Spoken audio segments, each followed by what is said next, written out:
If you're in Puerto Vallarta and you want to get close to some pelicans, just find a fisherman, or better yet, a fisherman who's cleaning their fish, because the pelicans will be swarming that guy. The pelicans here are so used to humans around, and especially fishermen, and being fed by those fishermen, that they really have no fear.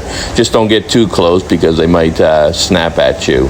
Anyways, this video shows you a gentleman on the beach. He's had about 8 fish he was cleaning up, and there was a whole bunch of pelicans just waiting to get some of the snacks that he was throwing out.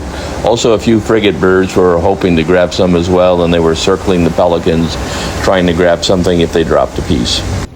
Fishing is a very common pastime for a lot of the citizens here, catching their dinners. You can do it right off the beach or the pier.